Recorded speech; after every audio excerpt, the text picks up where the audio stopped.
यीशु सहाय, praise the lord. Ranchi से 22 kilometre दूर एक गांव है जिसका नाम है डाहू। और ये गांव की एक लड़की है जिसका नाम है सीमा कुमारी। वह हार्वर्ड यूनिवर्सिटी जो विदेश में है वहाँ से उनके लिए फुल स्कॉलरशिप के साथ ही उसको पढ़ने के लिए निमंत्रण मिला। और बीते दिन में निमंत्रण मिला था और वह चले गए। और वहाँ अब इस घड़ी हार्वर्ड यूनिवर्सिटी में एक अध्ययनरत विद्यार्थी है। इस प्रकार की अवसर कई लोग ढूंढते होंगे, परंतु कईयों को इस प्रकार की निमंत्रण या बुलाहट नहीं मिलता है। परंतु आज का वचन मत्ती 16 अध्याय उसका 21 से 28 पद के अनुसार हम इसी प्रकार की बुलाहट के विषय चर्चा करेंगे। यीशु के पीछे चलने के लिए बुलाहट या निमंत्रण, हम इस विषय पर चर्चा करेंगे। यीशु के पीछे चलने के लिए बुलाहट या निमंत्रण, यीशु ऐसा जीवन देने के लिए बुला रहा है जो जीवन की दूसरे लोग दे नहीं सकते। ना केवल इस दुनिया का जीवन, इस दुनिया के बाद में भी जो स्वर्ग में है उस वहाँ का सुख भी देना चाहता है। हम इस वचन को जब देखते हैं, मत्ती रचित सुसमाचार मत्ती के द्वारा लिखा गया माना जाता है। लगभग 60 से 65 ईस्वी में यह लिखा गया माना जाता है।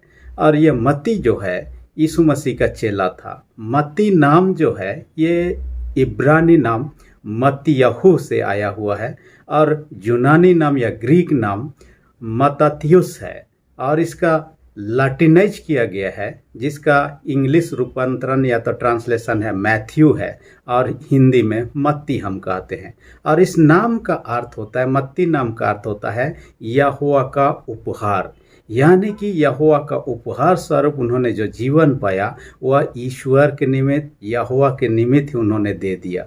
और हम जानते हैं मत्ती का बुलाहट होता है क्योंकि मत्ती एक चुंगी लेने वाला व्यक्ति था। मत्ती जहाँ रहता था उस गांव का नाम था कफरनहूम।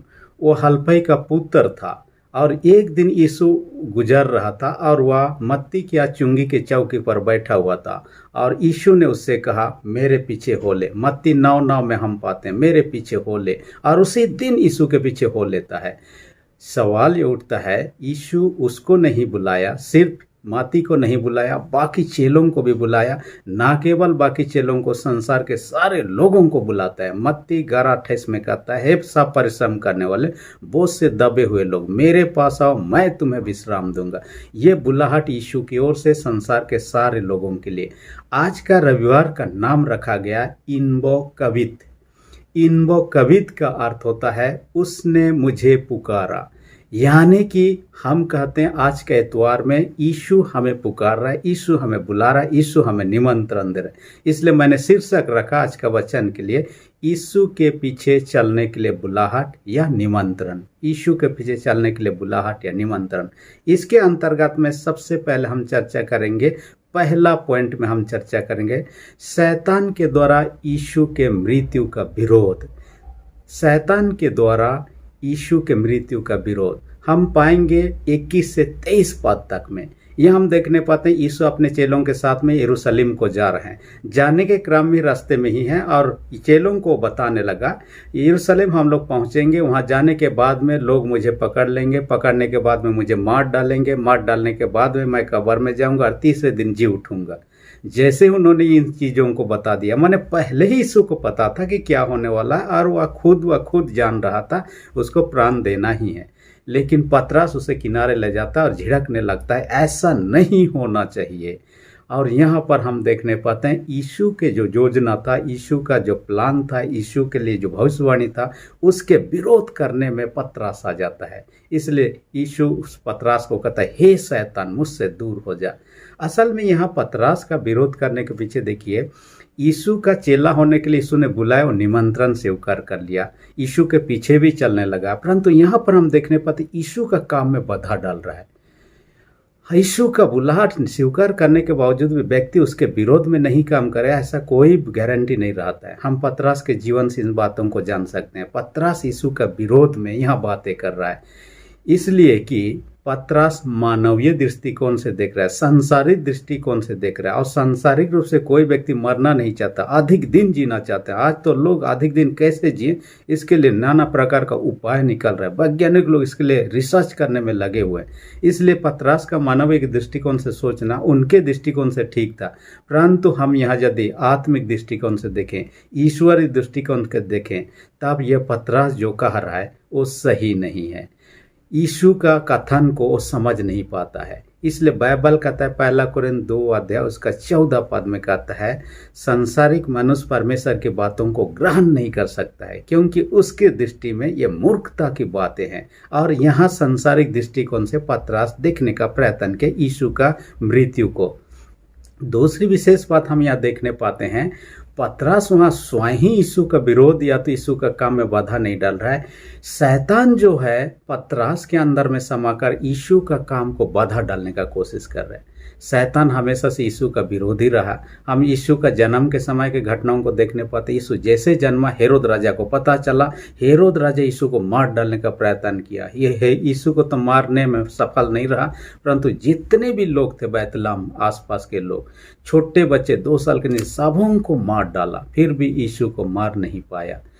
ये यहाँ हम आखिरी समय भी देख पाते हैं, यानी यीशु का क्रूसिफिकेशन या तो क्रूस में जाने से चढ़ने से पहले भी शैतान यहाँ विरोध करने का कोशिश।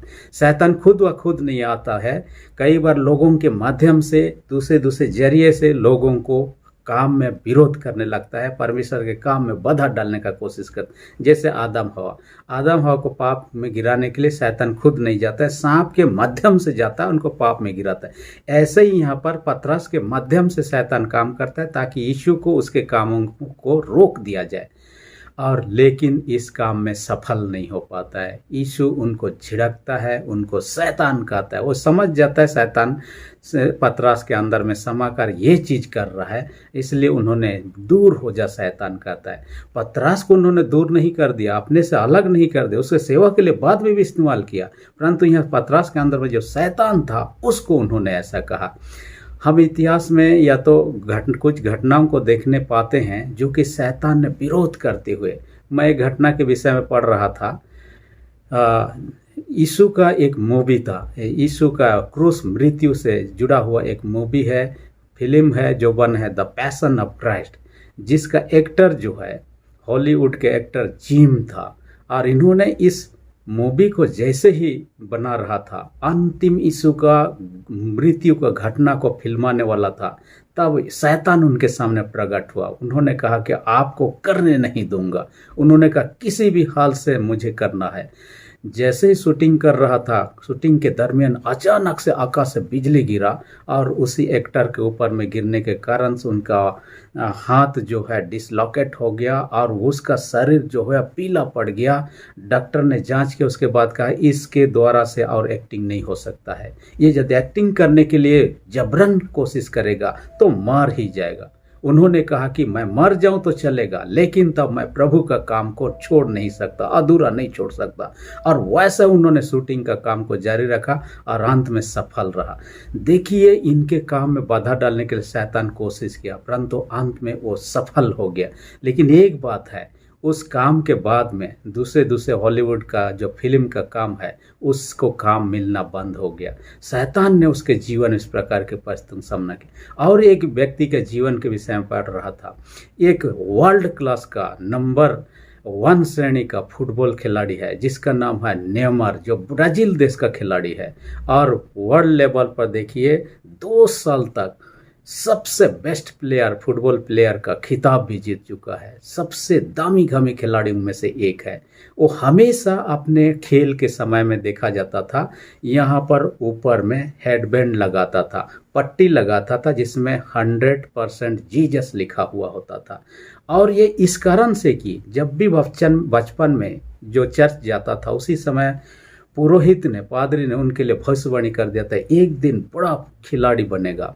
इसलिए प्रभु के प्रति उनका जुड़ाव बना रहा और इन चीज़ों को यहाँ पर दर्शाना चाहता था। और हमेशा वो कहता जीतने के बाद में प्रभु हम सबों की रक्षा करे। तो इसके कारण से कई लोग चिढ़ गए, शैतान तो कम से कम चिढ़ गया और उनको ऑफर दिया, आप ये पट्टी ना लगाए खेलने समय, उसके लिए आपको कीमत चुकाएंगे। कितना कीमत? 5 मिलियन आपको पाउंड आपको देंगे। और इस ऑफर को शायद उन्होंने स्वीकार कर लिया, जिनके कारण से बाद के खेलों में पट्टी बंधे हुए दिखाई नहीं देता है। शैतान किसी रूप से यीशु का काम में बाधा डालने का कोशिश करता है। यहाँ पर हम देखने पाते हैं। इसलिए पहला पतरस 5:8 में कहता है, शैतान गरजते सिंह की नहीं इस खोज में रहता है कि इसको पाट डाले। इसलिए आपको मुझे भी सतर्क रहने की आवश्यकता है। हम यदि यीशु के पीछे चल रहे हैं, यीशु आपके पीछे चलने में रोकने वाला तो शैतान आपके मेरे पीछे भी पड़ा होगा। इसलिए कि जितने प्रभु के पीछे चलते हैं उनको पीछे पड़ा रहता है और उनको कम से कम रोकने का प्रयत्न करता है। यहाँ तो यीशु को ही रोकने का प्रयत्न किया। दूसरी विशेष बात आज का वचन में हम देखने पाते हैं, कहता है क्रूस उठाकर यीशु के पीछे चलना। ये पद 24 में हम पाते हैं। यीशु मसीह कहा, यदि कोई मेरे पीछे आना चाहता अपना क्रूस उठाए मेरे पीछे हो ले। ऐसा लगता है कि यीशु मसीह क्रूस ढोकर चलने फिरने के लिए कह रहे हैं। लकड़ी का क्रूस बनाओ या तो पीतल का क्रूस बनाओ या कोई चीज़ का क्रूस बनाओ और ढोते रहो, घूमते रहो। यीशु का ऐसा कथन नहीं है। यीशु का कथन के पीछे कुछ भीतरी गहरी राज है जिसे हम देखेंगे। साधारणतः यीशु के समय या उसके पहले और उसके समय आसपास में जो क्रूस सब इस्तेमाल होता था, लोगों को जो क्रूस काट में लटकाया जाता था, ये क्रूर सजा था अपराधी लोगों को देने के लिए। और यीशु के समय में कई प्रकार के क्रूस का इस्तेमाल होता था। उनमें से 3 प्रमुख जो क्रूस होता था वो था, पहला जो है कहते हैं ताओ क्रूस, या तो इसे कहा जाता है, दूसरा एक नाम है सेंट एंथोनी क्रॉस के नाम से भी जाना जाता है। असल में ये क्रॉस जो होता है अंग्रेजी के टी अक्षर का होता था, ऐसा टी अक्षर का होता। और ये संत एंथोनी जो मिस्र देश में बिशप के रूप में एक सेवक के रूप में कार्य किया, उसको समर्पित स्वरूप इस क्रूस का नाम को उसके नाम से नामकरण करिए। दूसरे प्रकार का क्रूस को कहता है सेंट एंड्रयू क्रूस, अंद्रियास का क्रूस के नाम से भी जाना, सेंट एंड्रू क्रूस। असल में यीशु का एक चेला जो अंद्रियास था उसे इसी प्रकार का क्रॉस, यानी कि ऐसा गुना चिन्ह वाला क्रॉस में उसको चढ़ा दिया और मार डाला गया, इसलिए वैसे क्रूस को उसके नाम से नामकरण किया गया। तीसरी प्रकार का क्रूस जो सबसे ज़्यादा यूज होता था, व्यवहार में लाया जाता था, वो तो है लाटीनी क्रूस, जो कि यीशु मसीह को चढ़ाया गया था, जिसे हम अपने घरों में, गिरजाघरों में कई जगह पर हम देखने पाते हैं। ये सबसे ज़्यादा प्रचलित था। और इस प्रकार के क्रूस को ढोकर चलने के लिए यीशु मसीह नहीं कर रहा है। यीशु के पीछे क्रूस ढोकर चलने का 4 अर्थ हम यहाँ देखने का प्रयत्न करेंगे। पहला अर्थ कहता है यीशु स्वयं के लिए क्रूस काट में नहीं चढ़ा, ये दूसरों के लिए ही चढ़ा, दूसरों के पापों के लिए, संसार के लोगों के निमित्त ही चढ़ा। इसलिए क्रूस के पीछे चलना, क्रूस ढोकर यीशु के पीछे चलने का मतलब है स्वयं के लिए नहीं जीना है, हमें यीशु के लिए जीना। स्वयं का जो कुछ भी स्वार्थ है उसे त्याग देना है और यीशु का पीछे, यीशु का इच्छा अनुसार चलना है। ये पहला है कि क्रूस ढोकर यीशु के पीछे चलना। और हम यदि स्वार्थ को नहीं त्यागेंगे, यीशु के पीछे चल नहीं पाएंगे, सच्चाई से जीवन को व्यतीत नहीं कर पाएंगे। और ये सच्चाई से हम यदि जीवन व्यतीत नहीं करेंगे, अपने स्वार्थ में जीवन व्यतीत, ये हमें पाप में डुबाएगा। एक जवान के विषय में पढ़ रहा था, समुद्री में यात्रा कर रहा था दूसरे लोगों के साथ पानी जहाज से। अचानक से आंधी तूफान के कारण से वह जहाज टूटने लगा। इसी कारण से लोग बचने के लिए समुद्र में वे लोग छलांग लगाने लगे और कोई अपने आप को जहाँ भी पाया पानी में तैरने के लिए जो कुछ भी सामान मिला, चाहे लाइफ जैकेट हुआ, चाहे जो कुछ भी पकड़ने के लिए, उनके साथ में उन्होंने डेगा और अपने आप को बचाने का प्रयत्न किया। कुछ समय के बाद में रेस्क्यू के लिए दूसरा जहाज आया। कई लोग जो जीवित थे उनको बचा लिया गया। एक जवान मरा हुआ दिखाई दिया। असल में मरा हुआ जवान के पास में जैकेट तो था जिसके जरिए से वो कम से कम कुछ समय जिंदा तो रह सकता था, लेकिन मरने के बाद में जब उनका बॉडी को देखा गया कि जब लोग डेगने लगे, लोगों का सामान में से कीमती सामान निकालने लगा और उस सबको एक पोटली बांधने के बाद में अपने कमर में बांध लिया और कम से कम बच जाऊंगा तो इतने सारे धन संपत्ति जो है मेरा हो जाएगा। और यही चीज जो था धन संपत्ति, पानी में भीगने के कारण से उसका वजन बढ़ गया और नीचे डूबने लगा और अपने आप को बचाने में सक्षम नहीं रहा और वो मर जाता है। हालांकि उसका डेड बॉडी देखा गया, बाद में देखा गया कीमती सामान अपने कमर में बांध कर उन्होंने डेगा था ताकि उसको बाद में उपभोग कर सके, लेकिन वही उसके लिए जान का खतरा बन गया, वो मर ही गया। देखिए, हम स्वार्थ को अपने अंदर में पकड़े रहेंगे, उसके लिए जिएंगे, तब हम एक दिन मरेंगे ही। हम यीशु के लिए त्याग कर यीशु के पीछे चलेंगे, तब जाके हम उस अनंत जीवन के भागी हो सकते हैं जो यीशु मसीह हर एक विश्वासी को देना चाहता है। दूसरी अर्थ जो कहता है, यह कहता है यीशु के लिए अपमान और दुख सहना।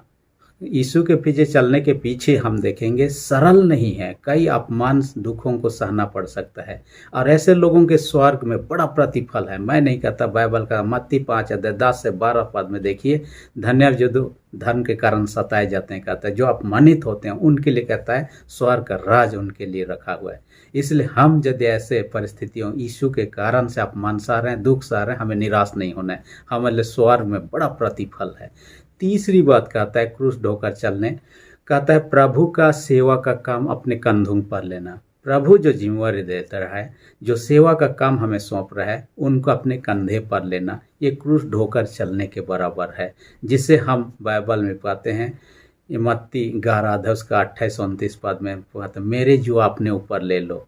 और कहता है मेरा जो हल्का और सहज है, कहता है जो कुछ भी हो, प्रभु यदि आपको मुझे जिम्मेवारी दे रहा है, उससे इनकार नहीं करना चाहिए।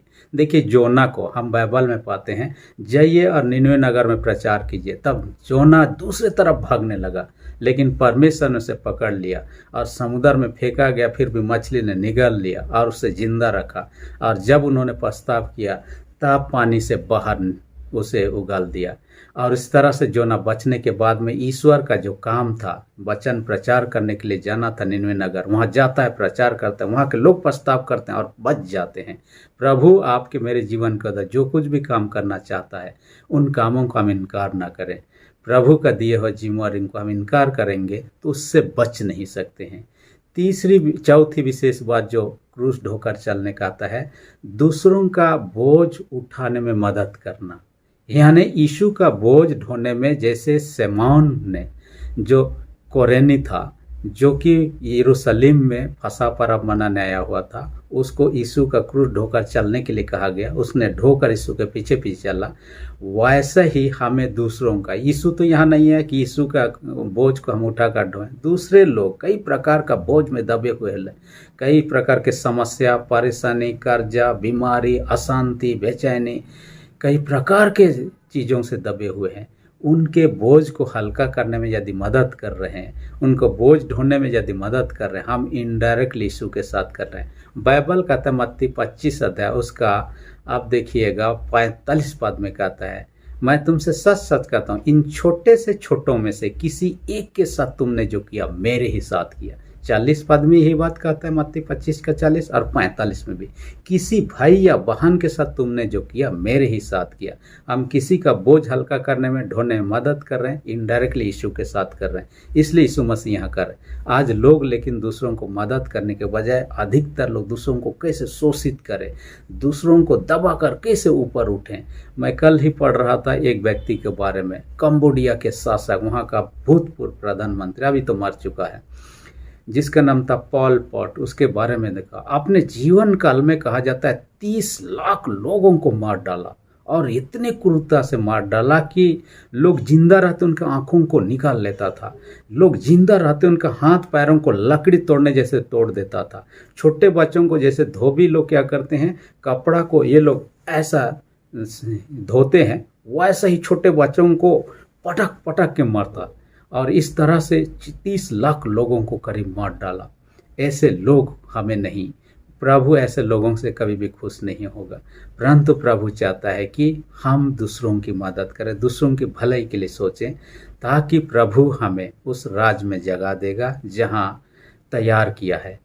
तीसरी बात हम जाएंगे, पहला में हम देखे शैतान के यीशु का मृत्यु का विरोध करना, दूसरा में हमने देखा क्रूस उठाकर यीशु के पीछे चलने, तीसरा पॉइंट में हम देखते हैं यीशु के पीछे चलने का प्रतिफल। यानी यीशु का बुलाहट को हमने स्वीकार किया, इसके पीछे चलने का प्रयत्न करें, उसका प्रतिफल निश्चित रूप से है। हम जैसे देखते हैं, हम यदि खेती करते हैं, उपज अंत में मिलता है, तुरंत नहीं मिलता है। इसलिए हम यीशु के पीछे चल रहे हैं। कई बार हो सकता है तुरंत मिल जाए, कई बार नहीं मिलता है, तो भी निराश नहीं होना है, अंत में मिलने वाला है। जैसे एक स्टूडेंट पढ़ाई करता है, पढ़ने के बाद में अंत में जब आता है, एग्जाम में पास होता है, तब डिग्री हासिल करता है। कोई नौकरी के लिए जब इंटरव्यू दिया है, उसके बाद में वो नौकरी हासिल करता है।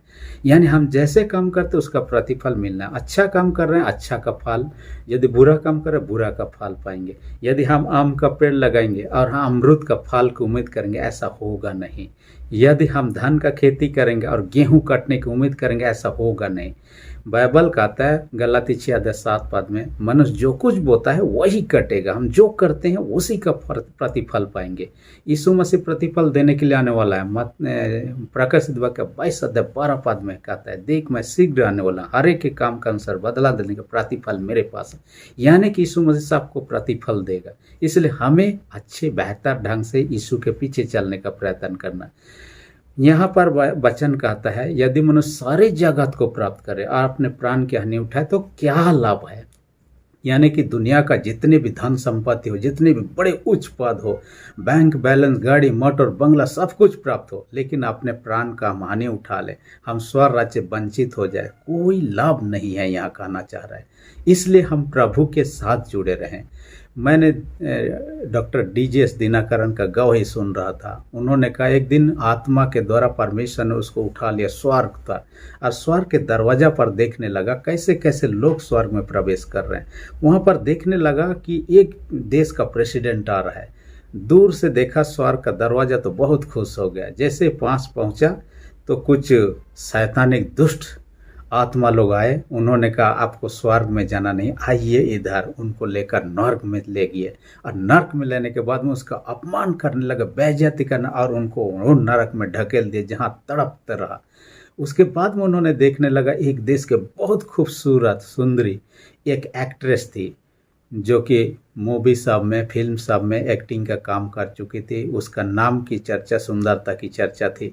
जब इन्होंने भी देखा स्वर्ग का दरवाजा, बहुत खुश हो गई। लेकिन जैसे ही नजदीक आई, उस दुष्ट आत्मा लोगों ने उसे पकड़ कर लिया और नरक में डाल दिया। छटपटा रहे, तड़पते रहे। देखिए, हम इस दुनिया में हो सकता है बड़े से बड़े नाम कमा सकते हैं, बड़े से बड़े पोस्ट हासिल कर सकते हैं, बड़े से बड़े धनी हो सकते हैं, लेकिन यीशु के बगैर हम उस स्वर्ग राज के अधिकारी नहीं हो सकते हैं। बाइबल कहता है उस राज के जाने के लिए सिर्फ यीशु एक माध्यम है। यूहन्ना 14:6 पद कहता है, मार्ग, सत्य और जीवन मैं ही हूँ। यीशु कहता है मेरे भी बिना मेरे द्वारा कोई वहाँ पहुँच नहीं सकता है। इसलिए हम वहाँ जाना चाहते हैं तो यीशु के पर विश्वास करना है, क्रूस ढोकर चलना है यीशु के पीछे, जैसे शमौन ने किया था, ताकि हम प्रतिफल पा सकें। प्रभु ऐसा करने में आपकी मेरी सहायता करें। आमीन। आइए हम प्रार्थना करें। सेनाओं के जीत पिता, जो वचन सुनने वाले सबों को अधिक से आशीष दे। जो बीमार हैं उन सबों को यीशु के सामर्थ्य लहू से धो डाल, सुधर पवित्र कर, उनको बीमार उनको दूर कर दे। और जिनका विश्वास कमजोर, उनके विश्वास को आप ही मजबूत कर। यीशु के नाम में प्रार्थना मांगते हैं। आमीन। अब तक यदि आपने मेरे चैनल को सब्सक्राइब नहीं किया, इसी घड़ी रेड बटन को प्रेस करके सब्सक्राइब कर दीजिए, और जो बेल आइकन निकलेगा उसे प्रेस करके ऑल पर सेट कर दीजिए, ताकि आने वाले वीडियोस का नोटिफिकेशन आपको समय पर मिल सके। धन्यवाद।